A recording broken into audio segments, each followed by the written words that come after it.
So we're starting our 5th plenary session. And this is a little bit different from the other ones. It's a panel interview, the Catholic K panel interview about the work of the Aquinas Leadership International. I've been asked to introduce to you Dr. Redpath, but he hardly needs any introduction among us. I would say maybe a couple of things only, that I consider him to be the leader in renewing science and in refounding science, thanks to going back to the principles that the ancient Greeks were looking for in harmonizing the one and the many, and that a few medieval authors, and most particularly St. Thomas Aquinas, actually really got it, and ever since they've been mostly forgotten. So with that said, I think we don't need to say more. Here's I leave you Dr. Redpath.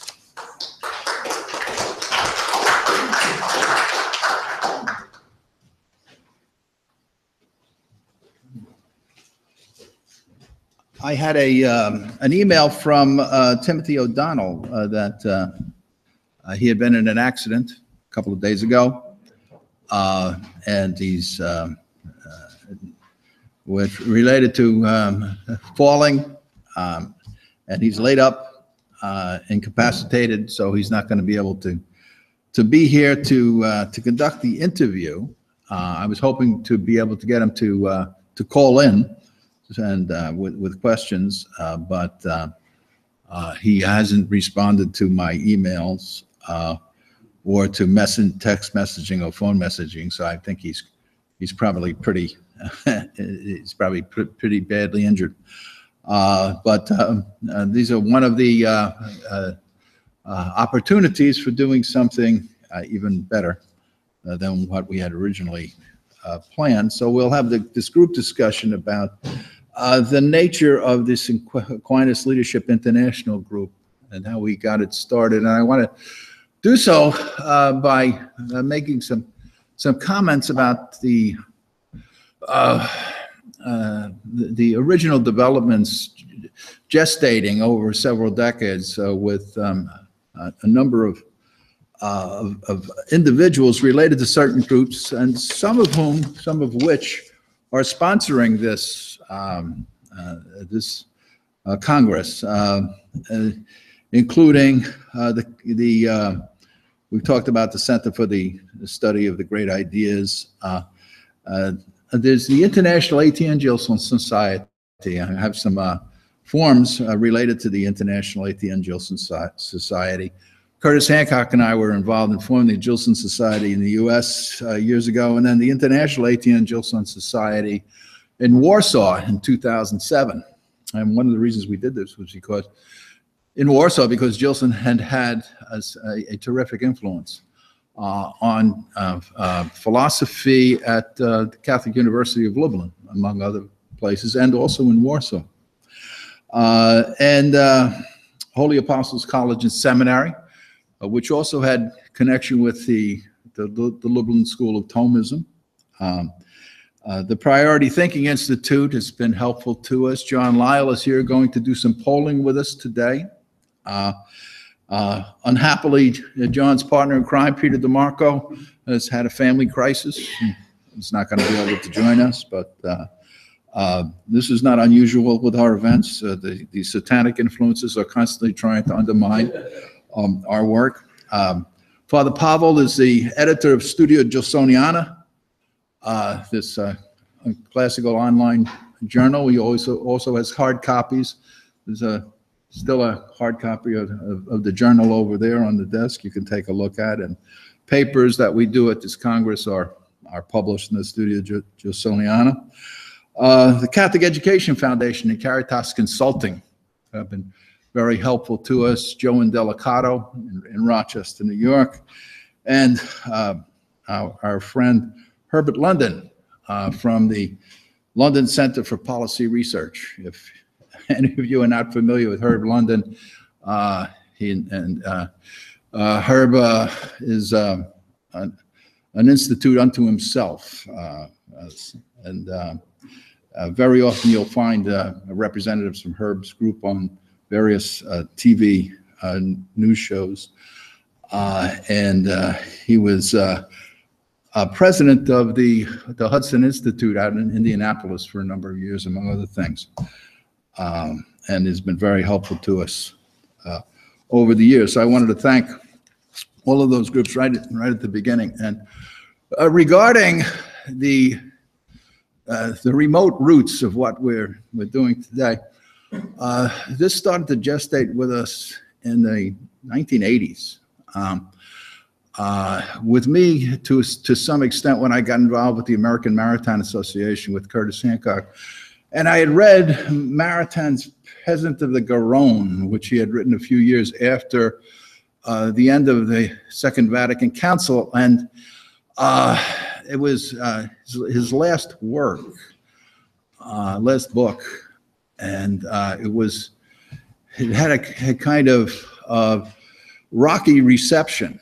People, because Maritain had switched his political leanings in several different times, and toward the end of the Vatican Council, Pope Paul VI had given him a letter to intellectuals to show the significance that he had on the Congress, but on the council. But several years later, just a few years later, about three after the council closed, Maritain started to have reservations about the direction that he saw was occurring in relationship to the council. And within that work, he said, he begged his readers not to take the statement he was going to make to be that of a crazy old man, when he maintained that modern subjective idealism was not philosophy. And elsewhere he had called it idiosophy. And I didn't think Maritain was a crazy old man. So I said, well, I should take a look and see whether or not, what he's talking about is true. And what does he mean by idiosophy? I also saw Gilson in one of his works had maintained that the modern subjective idealists weren't doing philosophy, that they were involved in constructing these great logical systems and so forth. But he didn't think it was either. And in his Terrors of the Year 2000, Gilson's questioning the whole nature of contemporary science, maintaining it's Nietzschean, for example. So I had started to investigate, and I wanted to know, well, if it's, he called it secularized theology. And years before I had read this in Maritain, I was identifying modern thought as, I called it secular theology. So I wanted to figure out, well, what kind of theology was it? And after doing the research, I concluded that the whole of modern philosophy, falsely so-called, as John Dealey would use that phrase, was secularized Augustinian theology. What happened was this Cartesian and Enlightenment Reformation actually never got rid of scholasticism.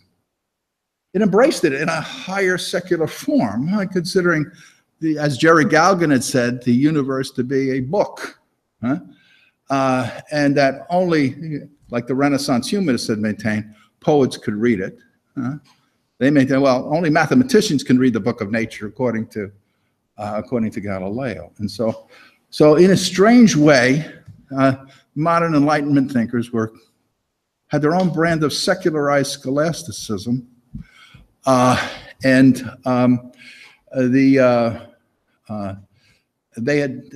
weren't doing philosophy. And St. Thomas maintained, that he was strictly speaking a theologian. St. Augustine, it was a dominant force throughout the Middle Ages, conflating philosophy with one or more of the liberal arts for reading scripture. And I was doing a lot of reading with Gilson at the time, and Gilson was this masterful historian of Western Western intellectual history for what he called philosophy, and he saw this dramatic transition, of the philosophy going from the ancient Greeks up to Descartes. He said what went in as philosophy came out as something radically different. I started to think to myself, well, strictly speaking, I read Ernst Robert Curtius around about this, and the European literature and the Latin Middle Ages. And Curtius maintains that philosophy had largely disappeared by the time of St. Augustine. And the early centuries of Christianity, even the Greeks had pretty much forgotten what it was. And so I said, well, I don't think Gilson's right on this. Philosophy never went into the Middle Ages. It had already declined to the point where the ancient Greeks didn't even know what they were doing, and especially under the Stoic influence. Now, if that's the case, the whole of Western intellectual history has to be reinterpreted. And what we've been doing as the history of philosophy hasn't been the history of philosophy. It's been the history of different misunderstandings about the nature of philosophy, about philosophy, what philosophy is. And the standard story is that the ancient Greeks were interested in this problem of the one and the many, which was a problem in physics. And then they discovered the principles of logic, and they developed systematic thinking. And ultimately, with the Cartesian revolution, you had a system of clear and distinct ideas, which is going to be the foundation of new science. And I concluded that, strictly speaking, all of this is false. And I wanted to find out what the ancient Greeks actually thought philosophy was, and was studying St. Thomas about this. And read Father Maurer, this magnificent work by Father Maurer on St. Thomas and the nominalists, the unity of the sciences, where Maurer maintains that philosophy for St. Thomas was, strictly speaking, a habit of the soul, numerically one habit, and that it was not chiefly concerned with being a system. But in a way it is, because it's studying systems, it's studying organizations. And I started to conclude, well, philosophy, strictly speaking, is a psychological habit, which really means, that the ancient Greeks were doing something radically different, that their chief interest, the problem of the one and the many, was the problem of ancient philosophy from its beginning to its end. And this was related to the notion of what a genus is, as a real genus as composed of contrary opposites. And so the ancient Greeks, in studying a real genus, were studying organizations and operational organizations. And this is one of the reasons why in this talk that Juan Pablo gave the other day about empiricism and rationalism and leadership, why it's impossible to use something like empiricism, which is a form of subjective idealism in a way, not idealism strictly speaking, but subjective feelings, or subjective idealism, to understand the nature of organizations and the way they operate, and to develop leaders. So there's a crisis of leadership. There's a crisis of identity within Western culture, and you can't go back. You can't go back to the modern thinkers to solve this problem, as Curtis Hancock has said. To try to appeal to them to solve the problem is like appealing to incendiaries. They'll put out a forest fire, right? It's and we can't go back to the 20th century versions of Thomism because they missed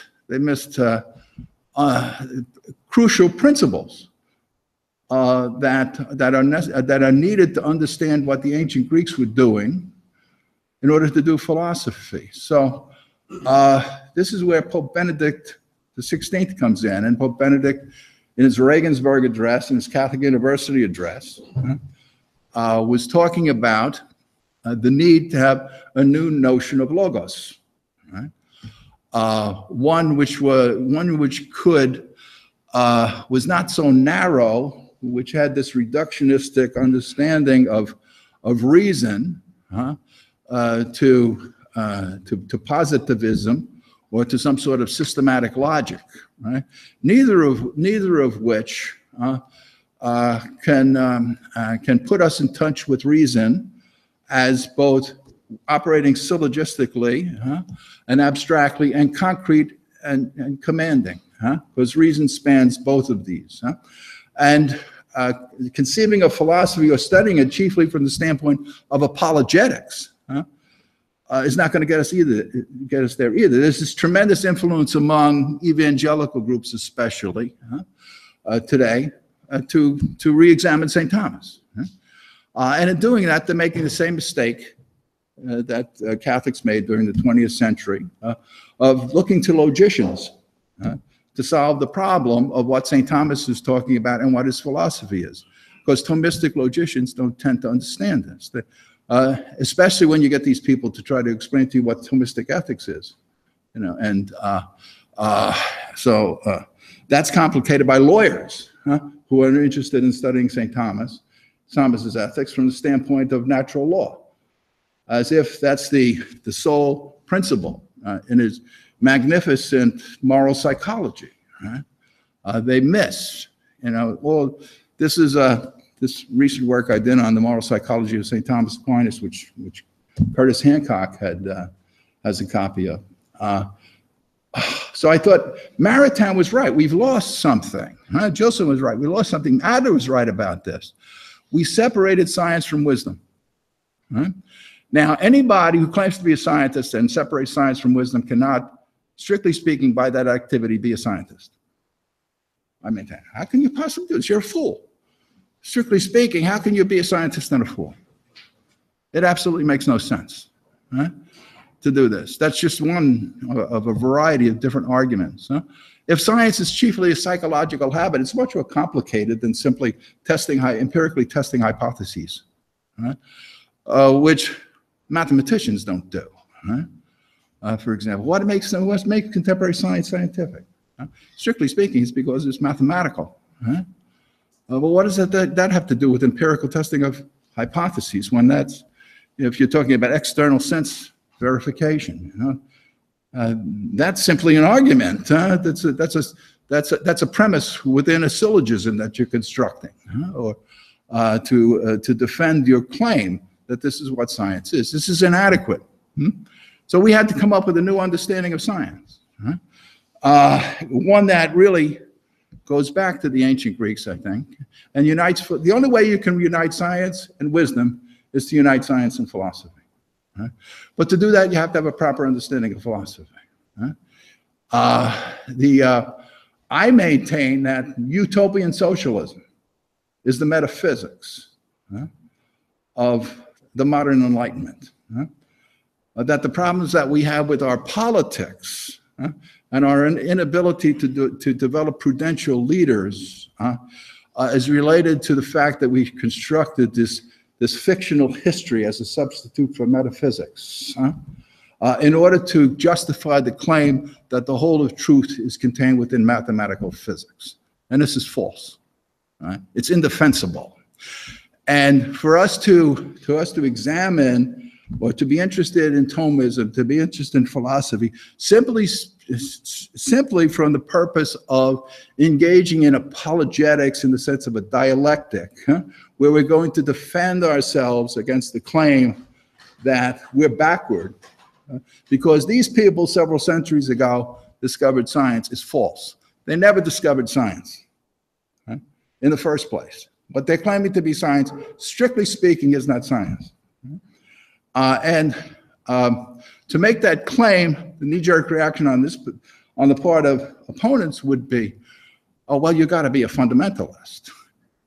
No, they're the fundamentalists.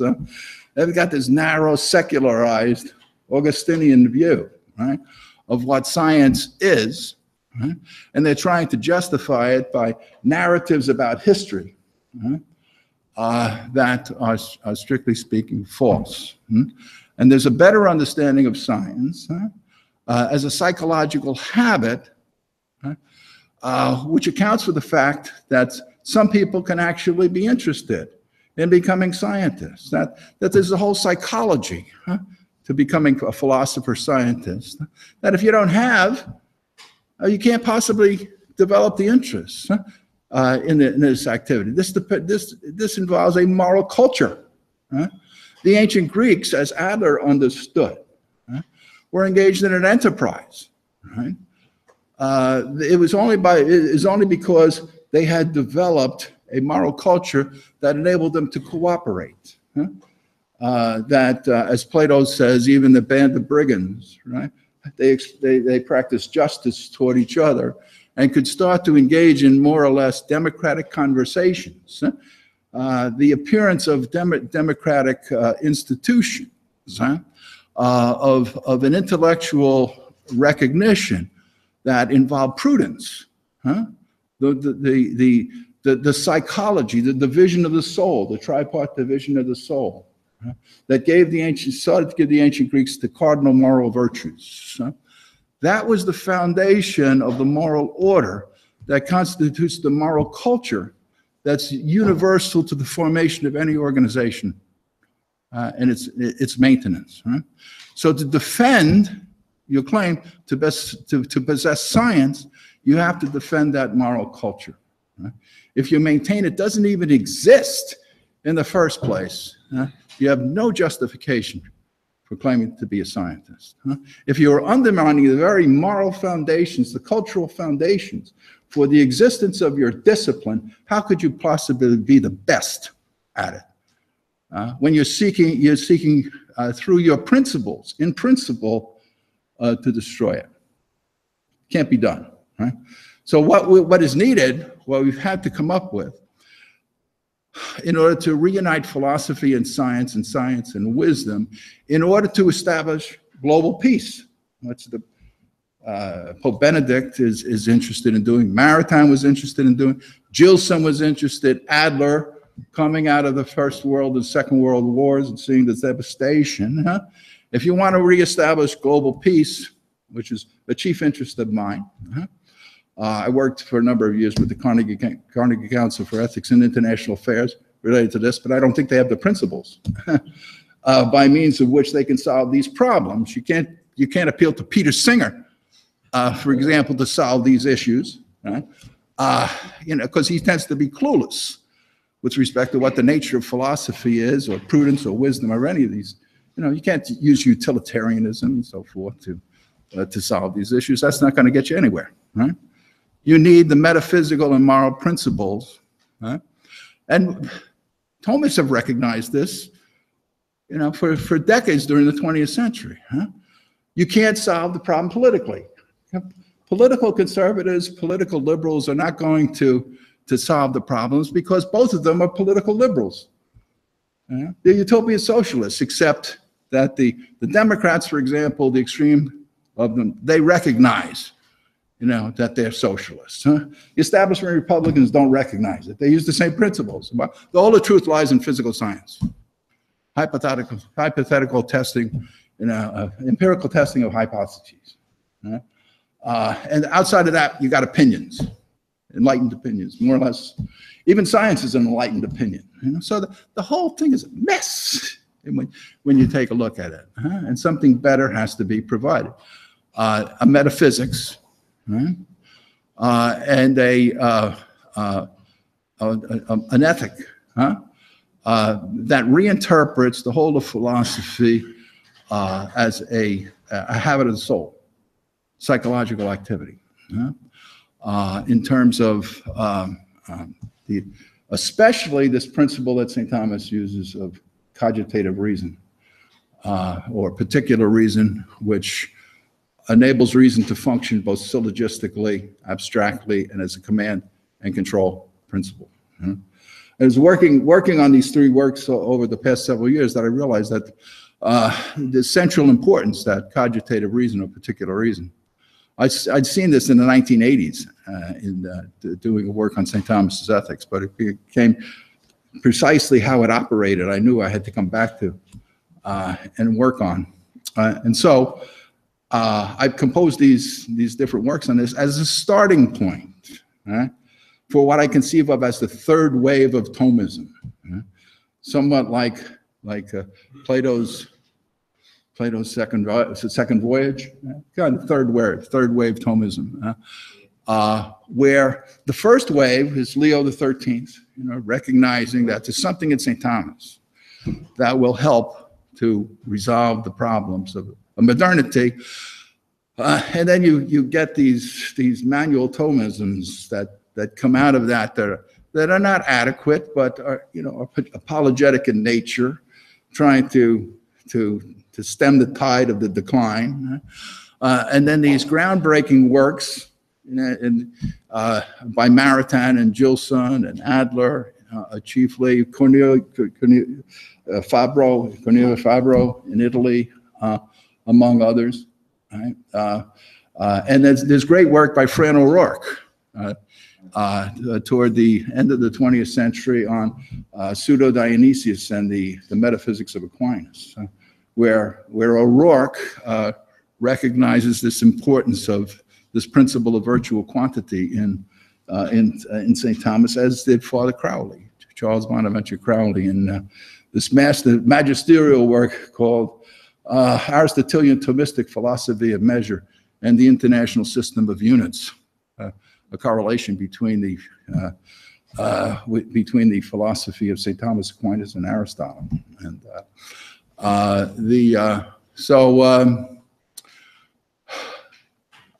the Aquinas Leadership International group basically has grown out of these prior reflections on the need to establish a new metaphysical understanding of the teaching of St. Thomas and of his ethics that can replace the metaphysical foundations of the Enlightenment, the Cartesian revolution, and trying to, even though Thomists have recognized, that what was needed was the metaphysics, and what was needed was the ethics, they've constantly involved themselves in trying to get political solutions, right, to these problems, right?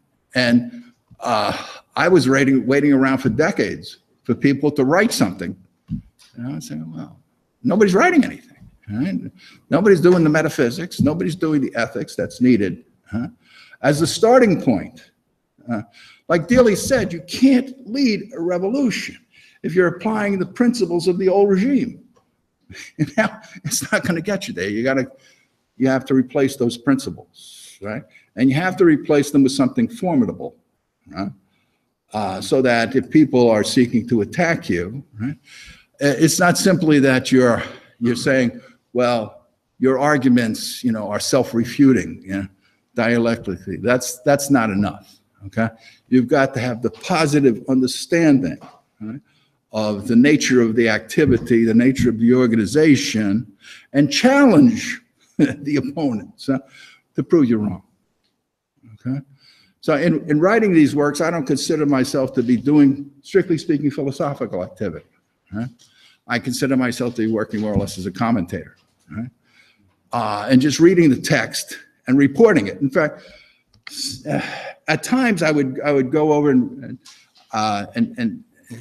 going over these writings, I would read them after I read them. I'd written them and said, "What the heck did I say?" Because I was just doing editing work, right? And then saying, "Wow, this is really interesting stuff." But to find out actually what I had said, because I was just taking the text like an editor, right? And I had gotten into this habit by doing a lot of editing of cutting and pasting, cutting and pasting, and the internet was fantastic with respect to doing this, and so. Like this friend of mine, Bob Ginsberg, that worked with me at Editions Rodopi, told me that the chief activity of an editor is to cut the crap. So you get rid of every unnecessary word, you take passive voice, change it into active, right? And then you reformulate, you know, what had been said. You read over what you said, you pass it around to other people to check to see whether you made any sense, right? And then you go back and you continue to do this. Right?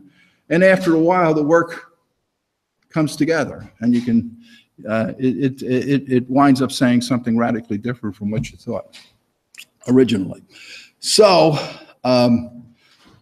that's my version of what we've been doing over here. And now I'm going to turn it over to the group for discussion. And I hope that after that, John Lyle can engage in some polling about, and for those of you who haven't been involved in this polling before, that John does with the Priority Thinking Institute, Joel. And John also, I think, wants to add some things perhaps about what we've been doing. And well, actually, the only thing I was going to add about the point is that's really as we're having a conversation. So what I have to say is not important enough to really to record, but I guess what I just want to say about the polling is I think given the nature of this particular discussion, well, you know, in other sessions we've got some more structured polling. Really, how we use it at Priority Thinking is to engage the group. So as the group discussion goes on, if there are questions and you know, that come up that might be interesting to get sort of a poll of the group on, you know, then I think let's take those. I can on the fly kind of make a question here, and we can kind of see where everybody comes down. And the idea is to drive deeper into the discussion. So that's what I've got to say about that. Rob, do you want to change the situation? Yeah, I want to do that. Yeah, I've got a question for you on the wait. Robert, change the mic. Just give me a second. We're all ready for you, Bill. On the waves of Thomism, it's going back to the Leo 13. At least from my perspective, and this is what I'm interested in, like in terms of rational psychology. You're right, wave one was, especially after listening to you this morning, I'm now even more convinced that it was fundamentally a wave of mystic apologetics, you know, manual and defense and circle the pickup type of thing, you know, and it backfired badly. And there's a lot of Cogan's book on Catholics, the struggle for Catholic psychology is interesting in that. But wave two, I'm trying to define it more carefully. I've run this by you, and I just want to run it by you again. I see wave two beginning with Vatican II, really. Really coming in the 50s, you see things happening in psychology where they're breaking away from rational psychology and existential psychology and personality theories leaking in. But after Vatican II, where Thomism is pretty well dismissed, okay? It becomes a catch-can type of thing. Everybody goes off on their own direction, trying to put together Catholic psychology. Now, as you were talking, that psychology is fundamental to anything else that's happens. That's where the habits start to come from. In that way, we start going into existential phenomenology, psychoanalysis, and humanistic psychology. Now, especially in existential phenomenology and psychoanalysis, and one big thing happens. The soul is replaced by consciousness. And that's the wave three we're coming into. And we're being arrogant here at Huntington, but I think it's people like gathered here today and elsewhere who are going back into Thomas and going back to these, what I'll call almost a metaphysics organization, okay? Rediscovering the metaphysics and starting from metaphysics, not logic or epistemology and so forth. It seems to me, if I was exactly what the wave three is, it's going back to this. So I go back to wave two being getting past manual Thomism, where Gilson and Maritain, they come out of this French educational system, which is heavily influenced by the Renaissance, humanist. Father Shook talks about Gilson as being an Erasmian humanist. And the Italian humanists tended to consider philosophy to be a hidden teaching. Right? That the poets, for example, claimed they were buried in the works of classical poets. That was the true philosophy.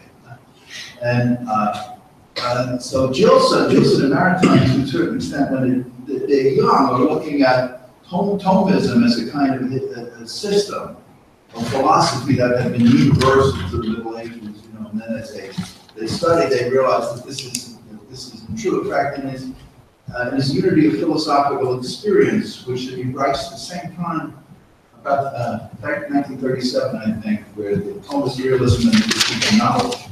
In Thomas realism and the critique of knowledge, he recognizes the existence that it's something that you can say Thomas, which he calls particular reason or cogitative reason, where it's not the intellect or the senses that grasp the existence of things, but a person who, through this cogitative reason, is able to unite the sense, the external sense faculty, and the universal intellect, or the abstract intellect, in his apprehension. But in his the Unity of Philosophical Experience, he talks about philosophy as a kind of a relationship existing among essences. You know, so that once you express your principles, you formulate them. Philosophy takes on a life of its own. Right? And so you had a lot of scholastics, a lot of Thomists during the 20th century were emphasizing the notion of a principle as a premise. And you don't want to mix your theological and philosophical principles. Right? You want to keep them separate. And they focused attention on this in the schools. And in doing that, what they tended to generate was the politicians that grew out of Catholic universities, where they had a kind of verilistic double truth. You know, you don't want your theology to influence your philosophy, because your philosophy is basically the systematic kind of logic. Now they recognize that if you scratch the surface, what they were thinking, they recognize that philosophy, like Aquinas, is kind of Maritime would recognize this, Gilson would recognize it's kind of incoherence. Right? And they don't focus attention on the fact that it's the person who's the first principle of philosophy or science. It's the scientist. Right? You get rid of the scientist, you get rid of the philosopher. Where does philosophy exist? In a Platonic world of forms? In between, somewhere? Right? It's gone. So, and I thought of this for decades. I said, it seems to me that the person is the critical, philosophy, because it's personal activity, right? But I said, who am I, to suggest that Maritime is wrong, or that Gilson is wrong? How can these people be wrong? Everybody celebrates them, and they're geniuses. Smart people. So I guess what I'd say is, I think both of you, I think that you could connect both and say they're both true. And I think the Vatican II, of course, we had John Paul II after Vatican II, used his Thomistic, personal kind of approach. Where he's trying to get back. Yeah. He's implementing Vatican II. That's his pontificate. Peter said something also to start with, was fascinating. I had missed this on this way too. He said what Maritime and Gilson were going after were political solutions. Ethics was replaced by political solutions. And I just read a study by a professor from Cambridge looking at the growth of Protestantism, okay? The churches this is interesting, the churches that are growing most rapidly in Latin America and China, the Protestant churches, are all the ones that are professed apolitical. It's the evangelical church. Those that get tied up in the political message. We see that within American Protestants especially. Okay, if you get up in the pulpit every Sunday, you may be able to get one sermon a year on social justice, and people start getting bored. Okay? I'm sorry, that's the way, but they're looking for something else. Okay. Well, as far as I can see, if you get the metaphysics right, if you get the ethics right, the politics solves itself. But you just solved for me what happened at Wave 2. It was a combination, but also ethics was replaced by political science. But you have to get your psychology. Right. So I remember last year, The psychology of for philosophy. those of you who don't know me, I'm Mark Stallman. I'm the president of the Center for the Study of Digital Life. And actually a colleague of mine who's been doing some fascinating research will be here a little later today. I hope you're all looking forward to meeting Peter. So I remember we went up to the library last year. We went to the Encyclopedia of Catholic Social Teaching. We opened up this is the library here. The seminary is not really a detail, but that's primary reference source. So you go to the page for psychology. You remember what we found? There is no Catholic psychology. The Catholic Church rejected psychology. Forget about people studying Dhyana and Aristotle's, Aquinas' commentary on Dhyana, which my colleague Peter has carefully annotated every little comment on it. It's gone. So if you don't get your psychology, these are psychological habits. So therefore you must begin with psychology, not with ethics, not with metaphysics. Those come along later. If you don't get your psychology right, so in fact, what has happened in the history of psychology, as I presume we all know, is that a new psychology was developed starting in the 1950s. But Mark, all the way through from Leo XIII and Cardinal Mercier up to the neo-scholastic psychology had been developed with tons of people working on it. No. That's true. Well, There's absolutely nothing useful or widely known or to get into an encyclopedia.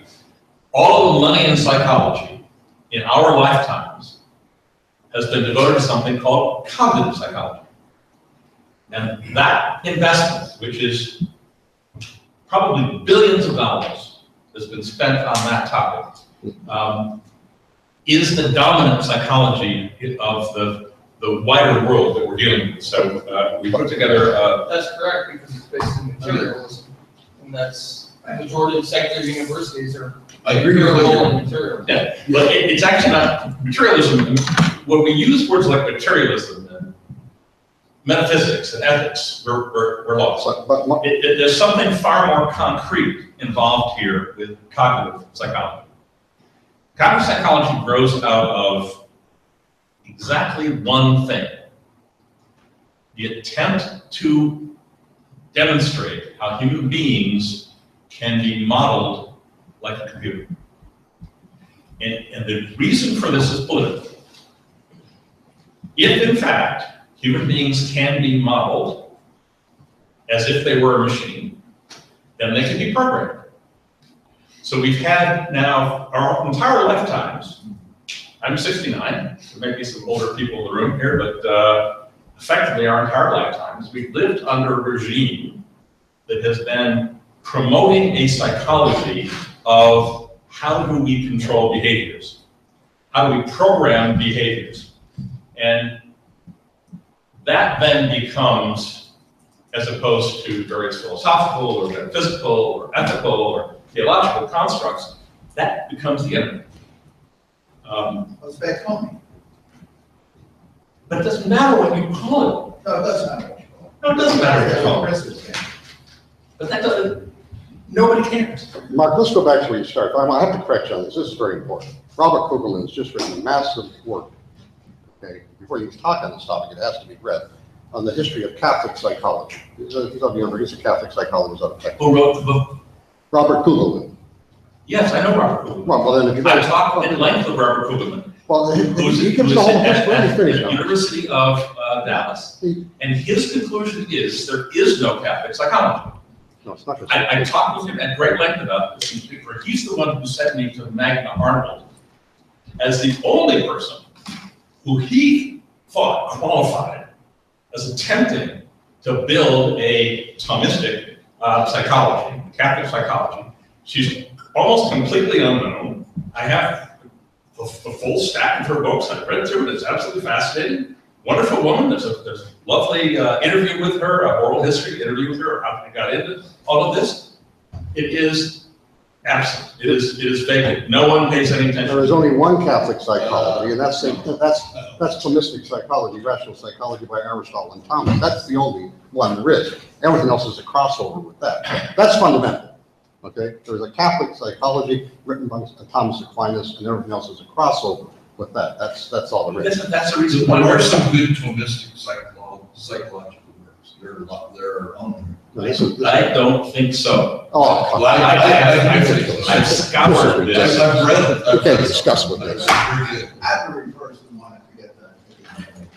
Yeah, I have to go back and look back and get it all. But there are some, but I agree with what you're saying, though, in terms of what most of, if we're not a Thomist, and if we've never gone deep into Thomism, I agree with you that most of us, it's all about these pockets. But I want to say place to build it. You go to the guy at the only place where they still more or less teach this stuff. Yeah. Have you read his historian of Have you read his psychology. book? I spoke with hours with the man. I went way beyond the book. He's been a year ago, Bill. He was trying to guide me towards various things. That's how we got Have to you the been internal to senses. the Institute of Psychological Sciences in Washington? Yes, I know. I know it's Yes. bullshit. Sorry. Oh, Everything that is available on the web and is printed associated with that is baloney. It isn't Thomas. It is really. I've been through this extensively. So if we don't get our psychology right, which remember with your kind suggestion, invited Mark Barker here last year. Right. And my guess is cogitative reason, as you recall, estimative cogitative reason was the conversation last year. Right. So here we are a year later. So we need to advance the ball. So you're going to get our Catholic psychology right for us, all right? Okay. That's gonna be exciting. David Titus, you know who he is? He teaches it. Yes. Doesn't ring a bell. I mean, I went to University of Freiburg, which is a Dominican Thomistic Institute. He teaches there. May I ask you a question? In what way does metaphysics come after psychology? Because when we say prior and subsequent or posterior, there are many orders. Right. It may be talking about the order of knowledge or the order of nature. So I'm curious to know what you mean by that, or the order of teaching. I'm speaking of the order of psychology.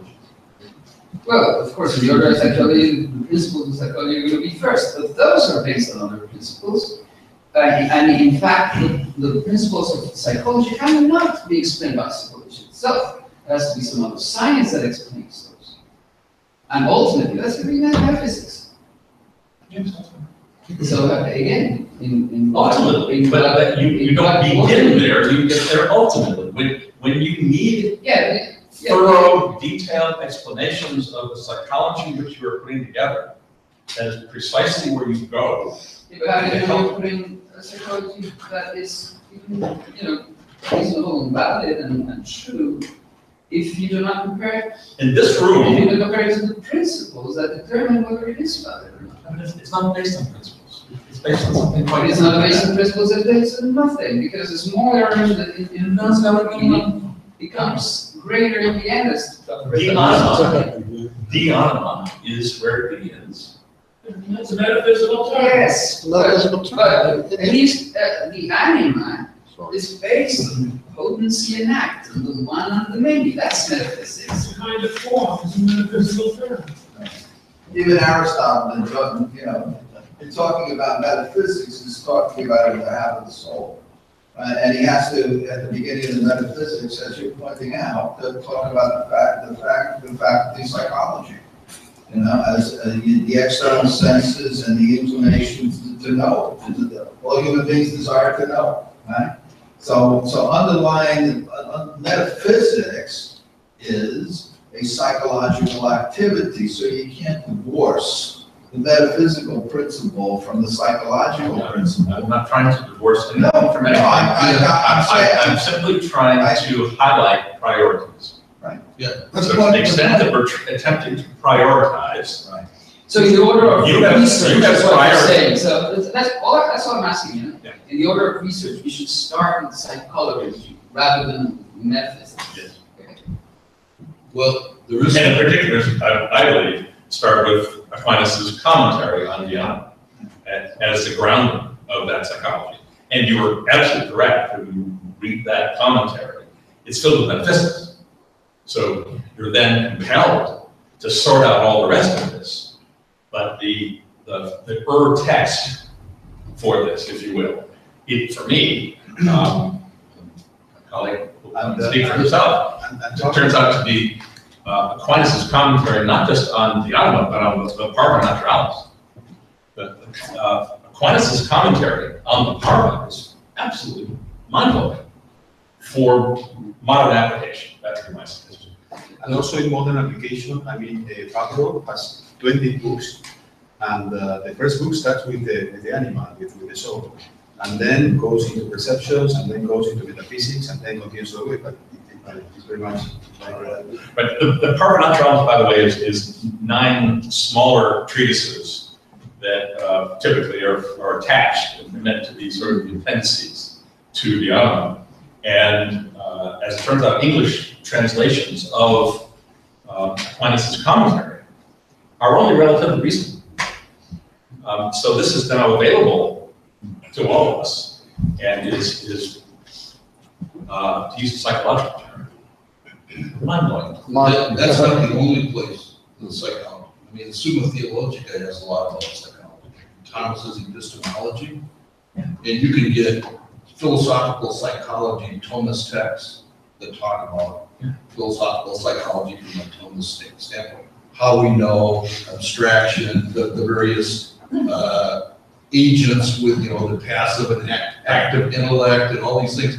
They're psychological discussions. It's all throughout that, but in the Thomistic corpus, it is concentrated. And as best I can tell, I'm not a Thomas scholar, but Thomas scholars in the room here. How much of this first wave, second wave, the third wave? Let me ask you a question. Stop it. Let me ask Bill, you a question. no, No, ask my question, Bill, then you can. I'm not going to answer it for you. No, you're not going to answer the question, so I'll ask it. I'm not sure. The question is, how much of these waves of Thomism specifically dealt with Aquinas' commentary on the De Anima and... All right, let me answer. First wave of psychology from Leo XIII, who demanded almost that Catholic philosophers and psychologists get engaged with experimental psychology. Okay? What did they call that process of being? Who demanded what? What was that? Bill, who demanded what? Leo XIII. Pope Leo XIII. Leo XIII demanded that who do what? And his government says it, but that's not my question. Answer me now. What that psychology that was developed by the neo-Scholastic, what did they call it? What did they call it? It was taught in seminaries all the way through. I was in seminary and everywhere. What was it called? It was called rational psychology. Okay? Where did that come from? Where did it come from, rational psychology? Well, how do you think it came from? The animal, okay? What was the problem with that psychology? Okay? What was the big weakness in it? That psychology Now, does not if exist in the you want to Bible. understand what I'm talking about, you have to read Peter's second book, this lady's book. We don't know what you're talking about, though. Because it wasn't called rational sensing psychology. That's treated in the latest book by Peter, okay? That was the big problem with wave one. It was rational psychology, and it was an apologetical form of psychology and so forth.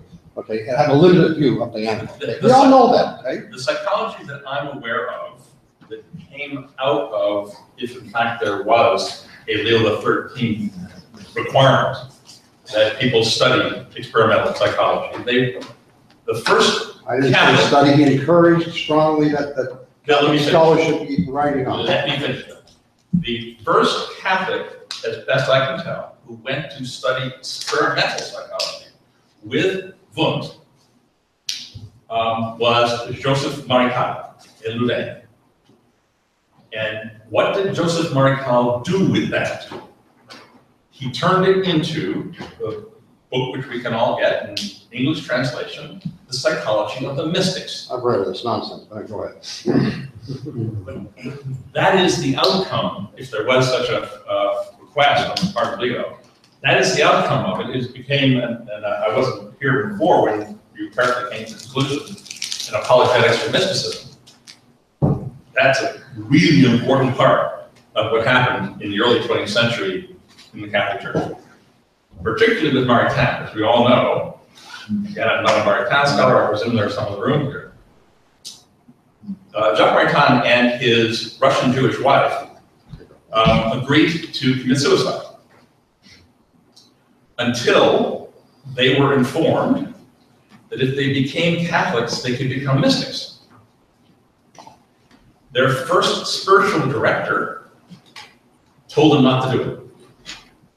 So they fired him. And they shopped around, they found a spiritual director who would allow them to be mystical in their approach.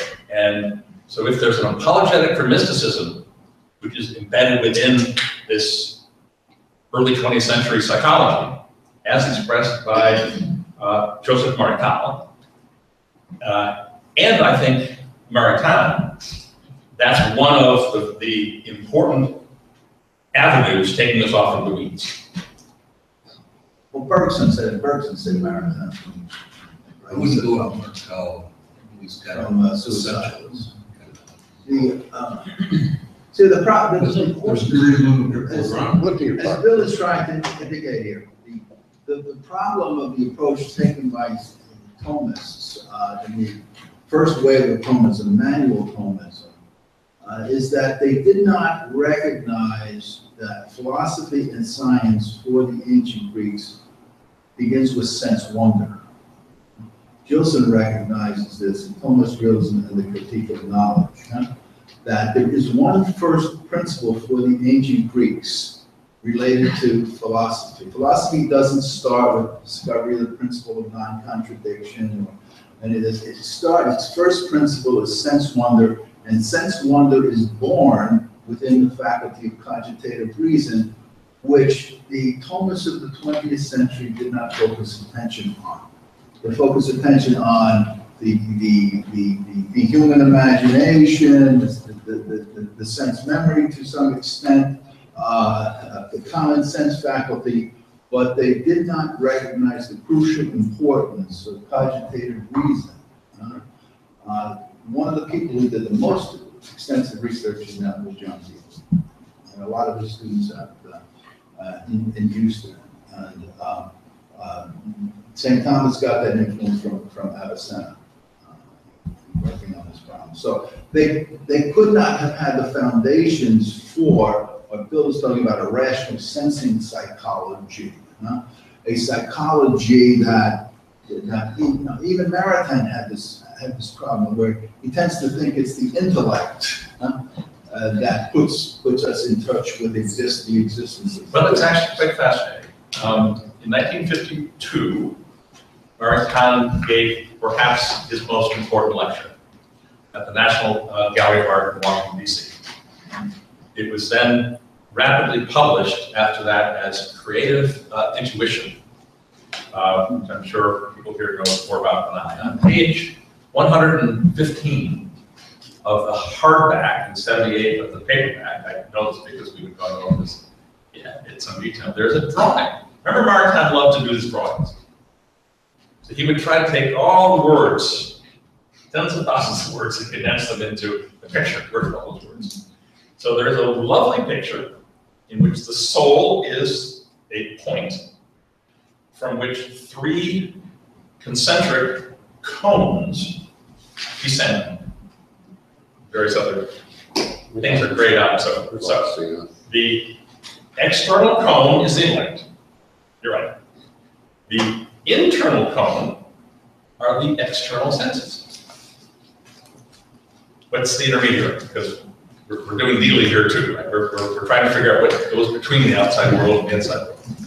The inside cone is deliberately named imagination,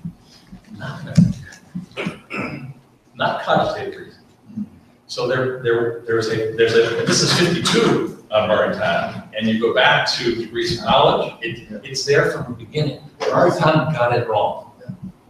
That's right, because it's the sense memory, which is the thesaurus, you know, of cogitative reason, and the imagination is the thesaurus of common sense, and the common sense never guarantees being in touch with sense reality. That's right. What we believe has been left out is memory. Sure, sense memory. And it is our belief, speaking on behalf of myself, that we have just gone through a radical transformation in the underpinning of the world in which we live, technologically speaking. So this is a memory device. In fact, all computers are memory devices. Clearly not human memory, but they are capable of being searched, indexed, and so forth. That's a radical transformation from a world based on imagination, as Maritain understood it. So we have, I believe, therefore, the basis in the wide world out there for exactly what you're trying to do. We are no longer in a situation having to push a rock up a hill against a overwhelmingly dominant imagination of saturated, fantasy-saturated world. We're on the other side of the hill.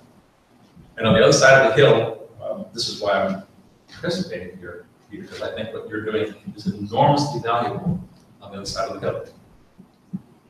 But everything you're saying, cognitive reason, sense memory, this is all exactly correct for the psychology we now need to develop. Yeah, you know, because it's the sense memory that really is the principle of command and control reason. Because it indicates to you your own self-awareness, you know, your own powers and abilities, right? Which organizations need to know in order to be able to develop their principles for satisfying their aims. The kind of parts that they have to generate. And I think that this is why Bill was trying to emphasize this.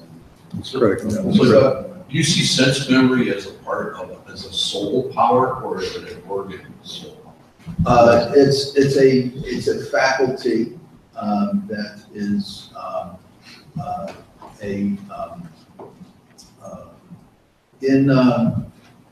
that is activated as a result of the activity of cogitative reason, which is this internal sense awareness that you have of the relationship of, you're sensing the natures of things, and your own nature. So for example, you sense that you're strong, you sense that you're weak, you're healthy or you're not healthy. Without that faculty of cogitative reason, you can't be aware of your own strength and weaknesses. And so St. Thomas locates prudence in cogitative reason. Right? And if you don't possess or identify the faculty of cogitative reason, you can't identify the location of prudence. The first reference that most people turn to, and since we were together last year, there have been hundreds of conversations that we've been having about this, so I'm happy to come back and report on some of that. But what is typically pointed to is book one, book one, question 78, article 4. So the number of times people have gone 178.4, 178.4, that's where are the internal senses properly numbered, where Aquinas sets the stage and directly brings us to exactly what Peter's saying. But he also talks, and you might know some of this, Brian, in other areas, and in his commentary on the Nicomachean Ethics, for example, he makes reference to it in a number of places. Yeah, so Augustine talks about how we're images of God with intellect, will, and memory. God the Father is kind of like the analogically, God the Father is like the memory, and then the intellect's in Christ, and the will is like the Psychological theory. So, yeah, so I'm wondering, you know. No, what you're I'm talking great about- about is talking Yeah, about go the ahead. sense that imagination is closer to common sense. So you get your external senses, you know, they bring in the, whatever sight brings in, just color. And of course the common sensible, you know, like the quantity, emotional, and puts it all together, yeah, common sense. And then that is stored, like using the analogy, you know, with computers, in the imagination, to the repository. Because it's also active, it can also, imagination can also produce things, combining and so on, images. But these images are not just visual images, they're, you know. So you're saying the imagination, is that separate from the memory, or you're? Yeah, so this imagination does not have a few things. For instance, it doesn't have the before and the after. Now, when did you come to know this? Well, it's not there. It's just the image, which is complex image. And it doesn't have the good or the bad that you experienced from this or that thing. I mean that's what You don't know if it's going to the memory or not. which has to go first through the estimated or quantitative sense of man, which participates in reason. So St. Thomas has these two faculties related to the emotions, the concupiscible and the irascible. The irascible, I maintain, is located in cogitative reason. The concupiscible in the imagination, the direct effect of the imagination. And so you react to something that's pleasurable or painful, and you consider that as real, whether it is real or not. Okay, but the emotions that actually put you in touch with sense reality are located in the irascible appetite, chiefly related to fear and hope. Hope, despair, fear, daring, anger. Right? Because they're connected to recognition, judgment that you're making, right? That something is really harmful or really helpful, right? And you're sensing the reality of it, so that to the extent that you don't develop prudential judgment, so that you can recognize that what you're sensing is really dangerous or really helpful, actually is healthy or unhealthy. You're sensing health and so forth. On that level, you don't do that with respect to the appetite, right? So people who tend to identify the real good with the pleasure and pain pursued by the concupiscible appetite never develop prudential It judgment. takes courage to overcome. Right. You know, for the Right, rest. so, and that puts you in touch with sense reality and the notion of honor, and respect, so forth. And so the habits that these people develop as a result of the incontinence and temperance that they try to pursue puts them out of touch with reality, and they become leaders of the European Union. That's the part. To the extent that cognitive psychology, not Descartes or Kant or any of these things, is really what we're up against here. It turns out that cognitive psychology I can't take it. Yes, sir. considers what we're talking about to be a complete black box. So therefore, after billions of dollars spent on cognitive psychology and all of its offshoots, the topic we're talking about here, book 1, question 78, argument 4, isn't touched at all. Therefore, I believe we have an enormous opportunity. We're not going to be arguing against some different view. Yeah, cognitive is not a philosophical psychology. It's a pseudo-scientific psychology. Yes, our John, did you want us to do polling? Yeah, let's go. Yeah, well, Mark, when you write your book, we're looking forward to it. Yes. Write it down, let us review it. Bill. All right, so let's Well, that's start it. polling. Good job. I mean, I guess there's, so the, yeah, right, So yeah, the nature of the polling was to come from the discussion here. So I guess what I'll do is let's start and we'll launch into it, and then we'll kind of see where it goes and what we want to drill into. So, Yeah. This is our polling. I do have more. Yes. There. Who's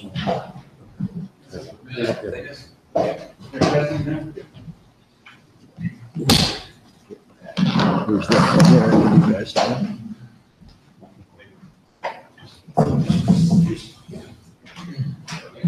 So here, so I was just looking at it in front of here, and then once you hit it, well, if you're gonna hit it, it might flash red at the big X. For some reason, it's been doing that on the first try. But just a little background. So what priority thinking is all about. We go into organizations, run, well, we do a lot of leader development, we do a lot of training on just a number of ethics. Quite a few things. And what we'll do is we'll use this to just sort of break the ice and penetrate deeper. And so here as we go through, we'll have a few demographic questions. So some of them are silly, some of them are more or less meaningful, but we can then take the demographic questions, and as we get into more meaningful stuff, and I invite you, please, if there's something that you want to know or poll the group about, I can add a question on the fly. So we'll slice by the demographic questions and see how one group versus another might answer. So let's get into it just to kind of give you an example here. So this is a silly one here, but it's which animals? I don't know if you guys can see this.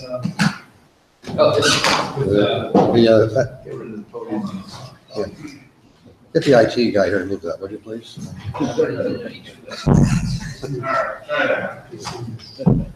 IT guy. Okay, so just select those. So hit the buttons here. This first one's going to be important, and if you don't have this first one is important because this is going to help us figure out how many folks are on. So really just one or two, which animal's close to your person. I know which one you're gonna select, it's even out. Is it already on? Yeah, so yeah, Owen's on, I guess it gets it, so it's done. So right now we got 9 and 9 responses. These devices, are they already on? Oh yeah, when you guys hit them, this is what it'll hit the button. You'll see the number increment. Yeah, it might show, okay, you should have the number here. So I'll get either the number 1 or the number 2. Okay. Can I vote twice like I do on American Idol? Right. Oh yeah, so go twice, just change your answer. Change your mind. Alright, so that. We like games. Okay, so we got about 15, I didn't see, Are there 15? So we're at 15, that's. What happens if you hit the number 9? I'm kidding. Are there any way the Russians can get into this database? Alright, so, yeah. So I've been collaborating. So the, Doug Flames. So Doug, Yeah, okay, big Doug that's Flames. I really like cats. Sorry, so next one, family constellation, like we said, our firstborn, local pack, last word. So believe it or not, so the reason Peter and Marco started asking this is we find some really fascinating differences. Some of those bone systems theory out of Georgetown. But we do find some interesting stuff. Okay, so we got a few more, 4 more, we have 16. We got 16 on the last one, we only have 12 responses now. Anybody else? Last clicks? Okay. Oh, I'm sorry. We'll go back to those. All right, so what's your primary discipline? So this is as we start getting leadership question. Depends on what my mood is. Discipline as in vocation or as in study? Yeah, I guess I would say, as a group, let's say, I guess what I was thinking about, I was just thinking in terms of. How do you introduce yourself? Yeah, right. Yeah, when you say I'm a professor of around.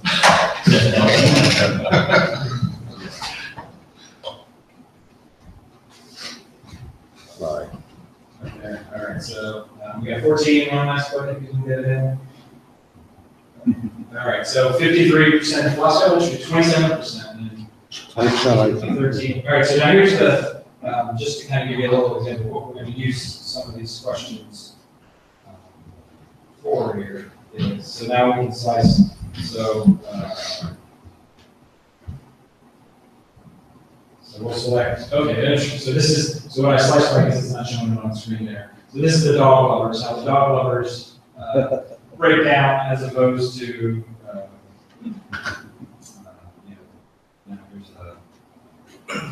cat. Okay, all right, interesting. So all the cat people are.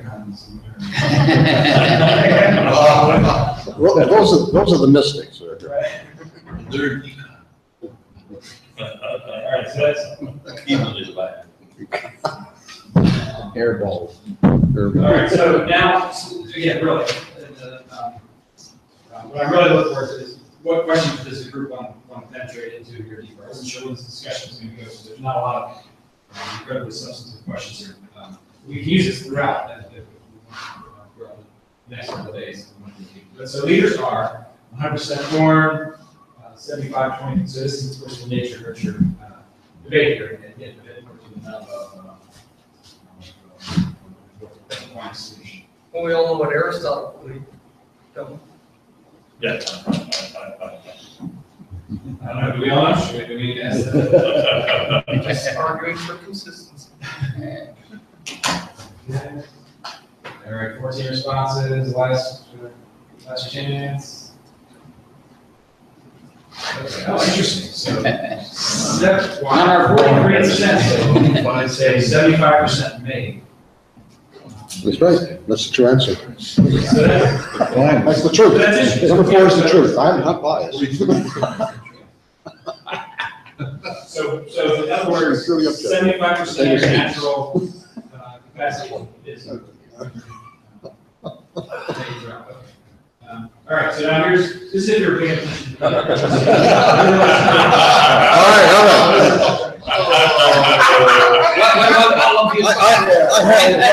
I have to excuse myself. He's my advisor. Why is it? Eduardo, we have to leave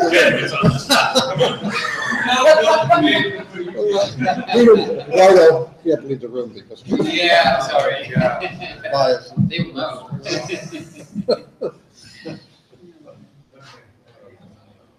Oh, man. Well, there's degrees of screwing up. You know? Some builds on the screw ups of others, you know?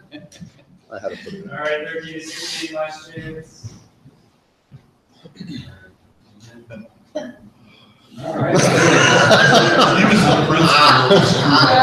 There is someone. Now, Peter, I want you to take that as a, you're a ragamuffin, take that as a compliment.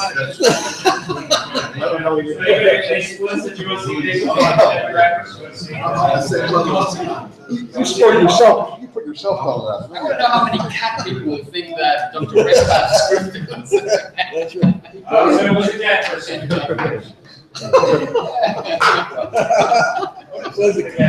What is that? What did you change?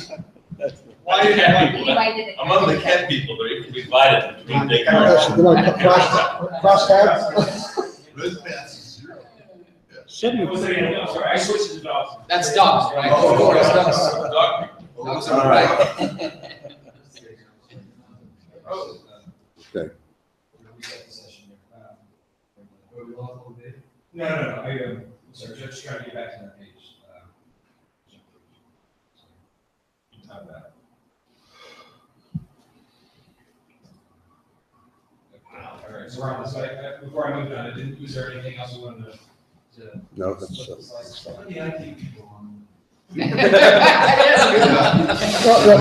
Robert, they can't work this. They're having problems working it. So you want to see? I'm sorry, there's one response here, so I gotta reset. Oh, So okay. you're going back, you want to just. That's good, that's Yeah, good. this is if you're paying attention to your principal. Starting point around this line here. Wait, you know, this is one that says, calls me done by a person or something like that. That's the next one. That's the next one. Robert, This is principal. just follow the instructions, Robert. Read. What are you, philosophers? 15 last chance. It's the IT guy. All right, so principal's, all right, so we got one, say it's, premise. Any schools you want to see there? That shows where their principles are. First principle is. Principal. Suppose supposed to be sense wonder, right? Yeah, but who's the man who sends wonders, right? Getting at the truth, isn't it? Come to see it out there. It's getting tenure. I know, I've always believed that philosophy, it's the pursuit of getting at the truth. I don't see it on there, I'm not sure how to respond. You're secularized Augustinian theologian. First, you can ask him in what order, right? Because historically, you can say. The first principle is getting a job. The first principle is delivering the pizza and getting the money. Or getting tenure, that's the first principle. Exactly. Getting the pizza on the So we can do splits here. If anybody has questions, I guess, which direction do you want to go? You want to start asking questions? It's 12, right? It's not time. Are there differences amongst birth order? The answer to this question? This question actually has. It's so overwhelming. All right, so here's firstborn. All right, middle of the pack. Oh, I'm sorry, this firstborn. So 20% ideas, 80% person. Middle of the pack. That's the middle of the pack. Interesting. And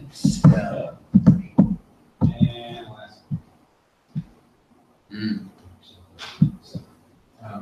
We correct the errors of all the previous children. siblings. Well, the only ones who are going to idea is the first one. You know, raising children is like making pancakes. The first one is going So this is the ones that I got as we were talking here. Let me see what's next. It's a process, quality process. I should teach that quality control to students. Okay, yeah, so this is just all the stuff that I had loaded in. I see it. So if you had do you have some things that we want to keep on? Yeah, we're on. I think let's use the polling in some of the other sessions. Yeah. People have been introduced to it, know how it goes. Yeah. So that they don't wind up missing lunch. Yeah. You know, and, Goes up town. yeah. Can we do a poll on whether we're going lunch now or not? Right, yeah. 100%. 100%. So we're not gonna be due back until 2:00. Yeah. It's supposed to be. And if you haven't taken care of registration yet, you know, please take care of it, so I can get rid of that. If you would just push your pollers to the middle of the table there, so like, I'm just grabbing.